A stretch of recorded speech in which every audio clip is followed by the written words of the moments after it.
जय श्रीमन नारायण दोस्तों, जय लक्ष्मी नारायण। आज मैं पुरुषोत्तम मास की कथा आपको सुनाने जा रही हूँ। एक समय की बात है, भक्तों की सभी मनोकामनाओं को पूर्ण करने वाले वृंदावन के स्वामी भगवान पुरुषोत्तम को मेरा प्रणाम है। इस पवित्र कथा का आरंभ होता है भगवान नारायण, नर नरोत्तम, देवी सरस्वती और महर्षि व्यास का स्मरण कर यह कथा आगे बढ़ती है। पुरुषोत्तम महात्म्य कथा पहला अध्याय है। पवित्र नैमिषारण्य में अनेक महान ऋषि मुनि एकत्र हुए। वे सभी वेदों के ज्ञाता, तपस्वी, ब्रह्मनिष्ठ और परोपकारी थे। उनका उद्देश्य था कि यज्ञ के माध्यम से संसार का कल्याण करना और ऐसा ज्ञान प्राप्त करना जिसके जीवों का उद्धार हो सके। उसी समय सूत जी, जो कि महान कथावाचक और शास्त्रों के मर्मज्ञ थे, तीर्थ यात्रा करते हुए वहां पहुँचे। उनका स्वरूप अत्यंत दिव्य था।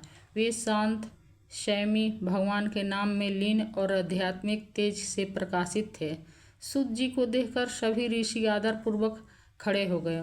उन्होंने उन्हें उत्तम आसन दिया और विनम्रता से निवेदन किया, हे सूत जी, आप इस शास्त्रों के ज्ञाता हैं। आप सब शास्त्रों के ज्ञाता हैं। कृपा करके हमें ऐसी कथा सुनाइए जो सारभूत हो, कल्याणकारी हो और हमें इस संसार रूपी सागर से पार लगाने वाले हो। ऋषियों की यह विनती सुनकर सूत जी प्रसन्न हुए और उन्होंने कथा प्रारंभ की। सूत जी ने बताया कि वे अनेक पवित्र तीर्थों की यात्रा करते हुए वहां पहुंचे हैं। उन्होंने पुष्कर, यमुना, गंगा, काशी, गया, त्रिवेणी, गोदावरी, कावेरी, नर्मदा आदि पवित्र नदियों को और स्थानों पर स्नान किया, तर्पण किया और देवताओं और पितरों की पूजा की। इस तीर्थ यात्रा ने उनके मन को और अधिक पवित्र और शांत बना दिया। यात्रा करते करते वे हस्तिनापुर पहुँचे, जहाँ उन्होंने सुना कि राजा परीक्षित ने अपना राज्य त्याग दिया और गंगा तट पर तपस्या कर रहे हैं। यह सुनकर सूत जी भी वहां पहुँचे। गंगा के किनारे का दृश्य अत्यंत अद्भुत था। अनेक सिद्ध योगी और ऋषि वहां एकत्र थे, जो विभिन्न प्रकार की कठोर तपस्याएं कर रहे थे। कोई उपवास कर रहा था तो कोई केवल वायु पर निर्भर था, तो कोई फलाहार कर जीवन यापन कर रहा था। उसी समय वहां एक महान दिव्य घटना घटी।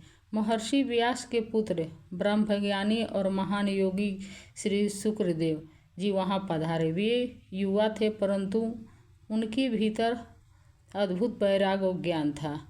उनका स्वरूप अलौकिक था और संसार के मोह से पूर्णतः मुक्त और ब्रह्मा में लीन थे। उनके आगमन पर सभी ऋषि मुनि सम्मान में खड़े हो गए और उन्हें एक ऊंचे आसन पर विराजमान किया। शुक्रदेव जी उस सभा में ऐसे शोभित हो रहे थे जैसे आकाश में चंद्रमा तारों से घिरा हुआ चमकता है। सभी मुनि उनके चारों ओर बैठकर और मुख से ज्ञान और भगवान की कथा सुनने के लिए उत्सुक हो गए। प्रेम से बोलिए जय श्रीमन नारायण। आगे का कहानी पहला अध्याय ख़त्म हुआ। आप कहानी अच्छी लगी तो लाइक करिए, कमेंट करिए, फिर दूसरा